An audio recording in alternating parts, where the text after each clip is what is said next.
Você já está avisado. A partir de agora está proibido criticar o nosso centroavante. Já temos o nosso camisa 9 para a temporada. Olha só, antes que você ache que eu pirei, ideia louca aqui, calma, eu tô sendo irônico. É óbvio que eu não tô aprovando o desempenho do Everaldo. É óbvio que eu não tô feliz com o que a gente viu em campo ontem no jogo entre Fluminense e Nova Iguaçu, porque a coisa não foi tão bonitinha quanto o resultado final. 3-2 pro Flusão, graças a Deus, graças ao nosso iluminado atacante. Não foi por causa da atuação do Everaldo que o Fluminense saiu de campo. Aliás, eu quero deixar bem claro para você o seguinte: essa vitória foi muito importante sim, porque nos colocou numa situação mais tranquila para enfrentar o nosso queridíssimo rival, o nosso filho, o Flamengo, no próximo final de semana. Mas, por outro lado, ficou muito evidente, muito claro, de que tudo que a gente vem falando aqui desde o início do ano está comprovado. Ou será que você não viu o que o Freitas fez? Será que ficou difícil de entender que o Everaldo não é o nosso único problema? Eu vou repetir, eu sei que você já conhece essa frase, eu sei que você já ouviu ela 500 vezes, mas eu vou bater nessa tecla de novo, cara. O Everaldo não é o nosso maior problema. Aliás, o Everaldo é um grande problema, mas centroavante não é o nosso maior problema. Nosso maior problema é a zaga. E olha que o nosso problema de centroavante é gravíssimo. Mas a nossa zaga... Vamos lá. Eu sei que você sabe a frase. Repete a frase comigo. Time sem atacante não vence jogos. Agora, time sem defesa perde partidas. Até o ano passado, nós tínhamos o Thiago Silva segurando a defesa. Agora quem está aí fazendo essa responsabilidade é o nosso amado Freitas. É o nosso grande Ignácio. O Igor Rabelo e agora com a chegada do James. Que, com toda sinceridade, cara, eu tô prevendo muitas dores de cabeça com essa nossa zaga. Não é de hoje. E eu tô incluindo o James nessa brincadeira, tá? O cara estreou, fez 2 partidas, ok, vem com boas referências, é um jogador que se destacou no Mirassol, fez uma temporada ok, mas o estilo de jogo dele lembra muito do Freitas, tá? Fortes emoções estão vindo aí, imagina os dois jogando juntos. E detalhe, o melhor lado do Freitas, do James, é o mesmo lado do Ignácio, ou seja, um dos dois vai ter que jogar invertido, vai ter que jogar torto. Provavelmente vai ser o James. E aí, cara, eu tô preocupado. Se diante do Nova Iguaçu o Freitas já deu aquele presente que ele deu para o atacante lá do Nova Iguaçu, imagina jogando contra artilheiros, jogadores de qualidade, enfrentando o Pedro, enfrentando o Caio Jorge, enfrentando o Rafael Veiga. Eu tô prevendo muitas dores de cabeça. E o pior de tudo aí, ele fez aquela lambança toda, caiu no meio do lance e depois botou a culpa na chuteira, foi lá reclamar da chuteira, foi ajustar. Gente, não dá, cara. Não dá. Alô, diretoria, pelo amor de Deus, como é que você vem a público e diz: nós não precisaremos de zagueiro. Nós vamos esperar o Nino, se der, ele vem no meio do ano. E aí você vai ficar... Gente, a gente tem praticamente um turno de Campeonato Brasileiro. A gente tem a primeira fase da Copa Libertadores. E vamos jogar esses campeonatos, essas fases todas, com James e Freitas. 2 jogadores com características muito similares. E olha que não passam confiança, não. Nenhum zagueiro do Fluminense hoje passa confiança. Eu incluo aí o Loyola e o Davi também, que são 2 garotos, que daqui a um tempo podem vir a se tornarem excepcionais jogadores. Mas hoje ainda não são. Então, gente, a nossa zaga, tá todo mundo falando aí da situação do Everaldo, todo mundo falando da situação do centroavante. Cara, mas eu vou ficar até a gente ter essa situação da zaga confirmada, porque ontem foi só uma amostra grátis. E lembrando, a gente está enfrentando o Nova Iguaçu. Você imagina jogando contra time realmente de qualidade.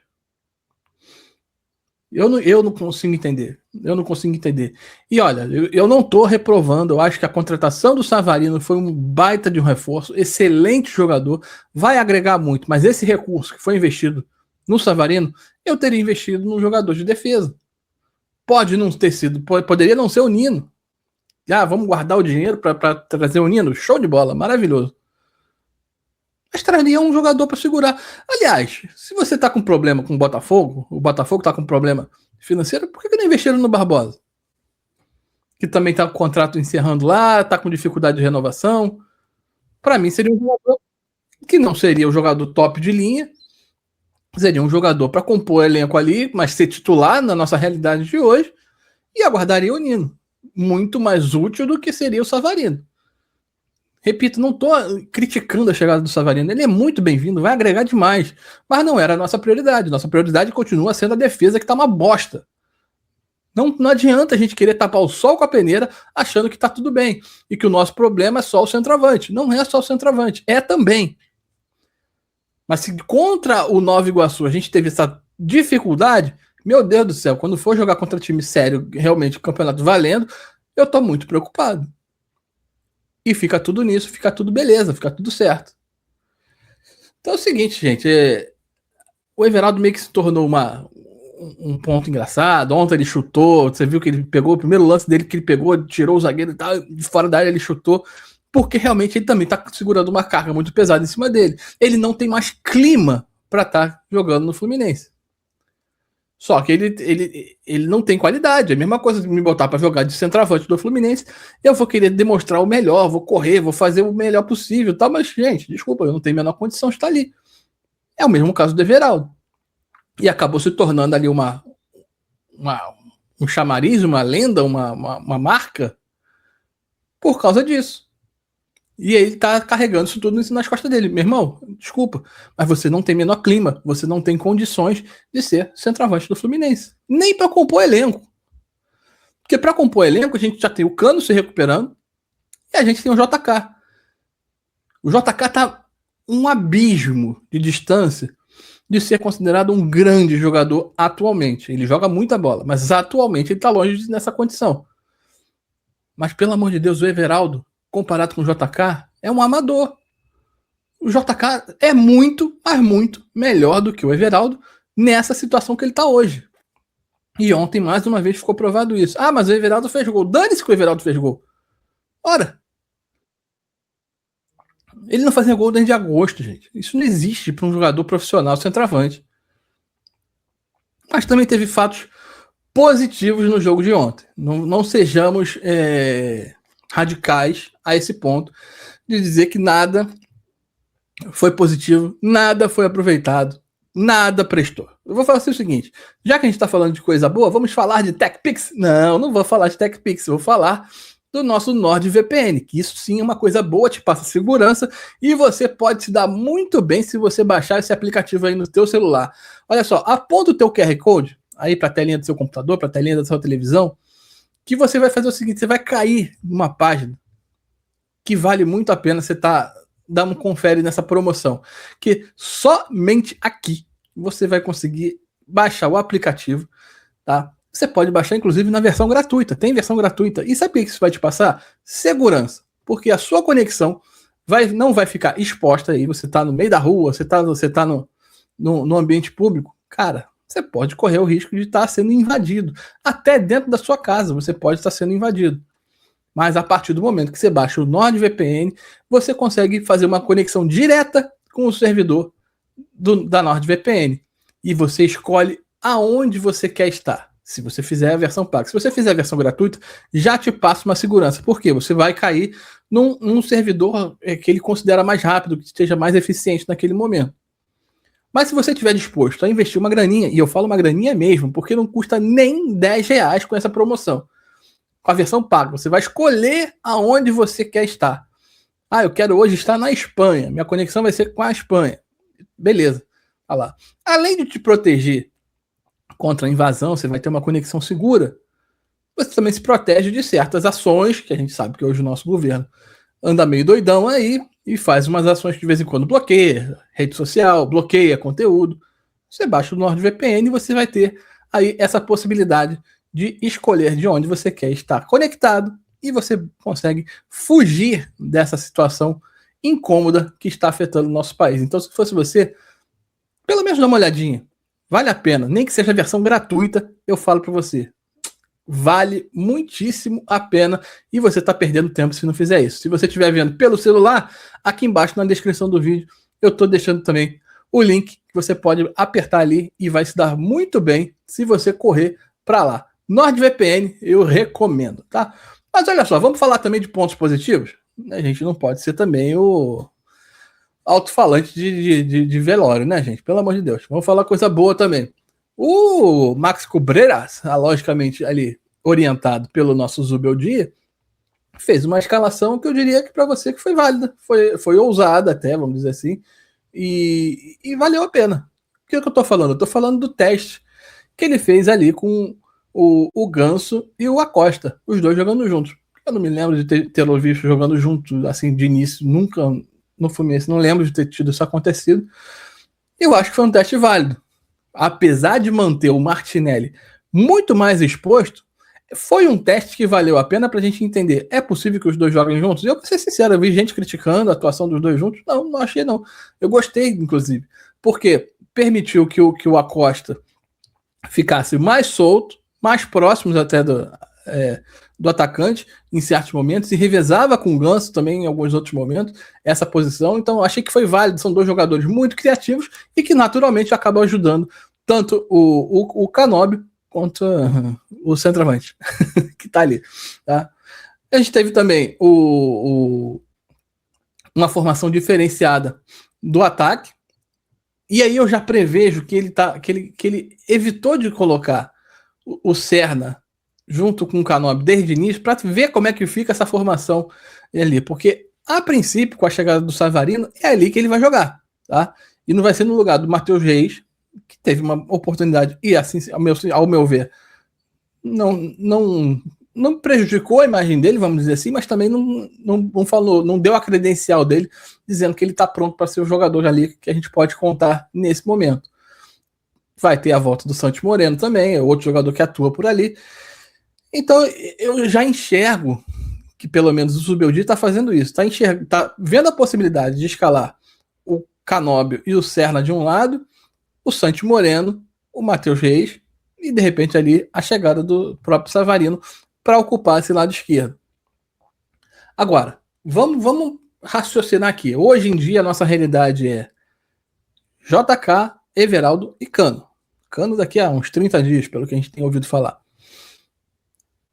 Não temos outra opção, tá? Custaria testar o Serna de centroavante? Eu gostaria de ver, eu não acho o Serna um jogador excepcional. É o nosso, como a gente tem aquele meme que muita gente deve ter recebido, o nosso bagre favorito. Ele não é um craque, mas ele é um cara que pelo menos faz gol. Ele é um cara que tenta, ele é um cara que é esforçado, ele é um cara que eu quero que ele fique no elenco, eu não quero que ele vá pro Boca Júnior, que eu acho que ele é um jogador extremamente útil pro nosso elenco. Eu gostaria de vê-lo jogando, testando ali, porque pior do que o Everaldo não é. Então por que não testá-lo?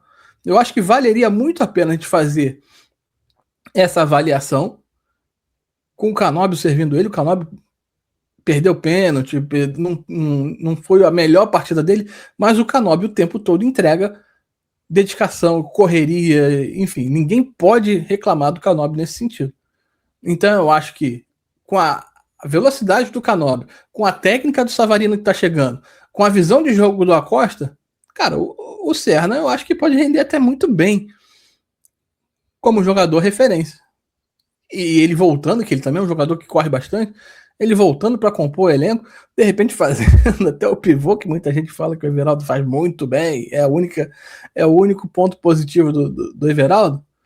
Claro que o Serna é muito mais franzino, mas eu acho que ele pode desempenhar muito bem essa função de atacante.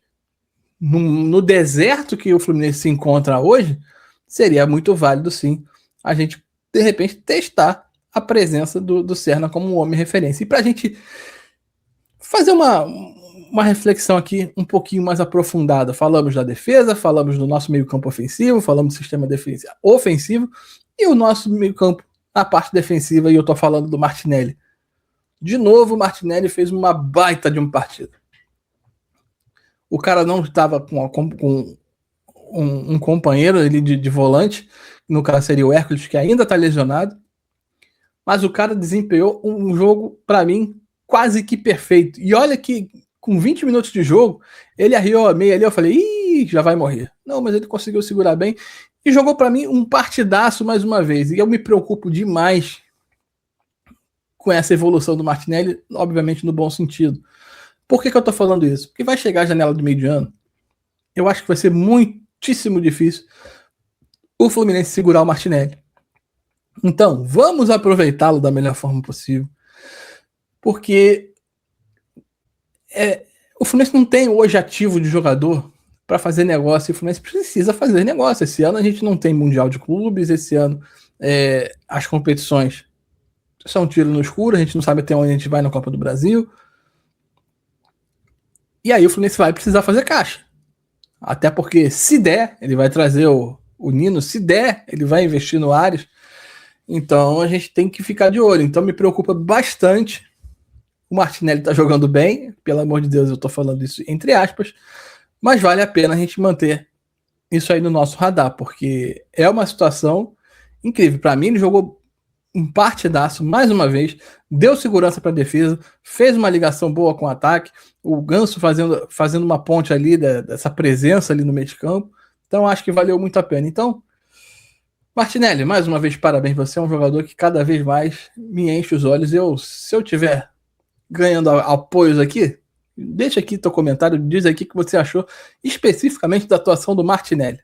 Essa eu gostaria de ouvir. Será que fui só eu que vi uma bela atuação dele mais uma vez no jogo de estreia, no primeiro jogo dele da temporada? Então eu gostaria de você, se você puder, meter o comentário o que você achou da partida do Martinelli.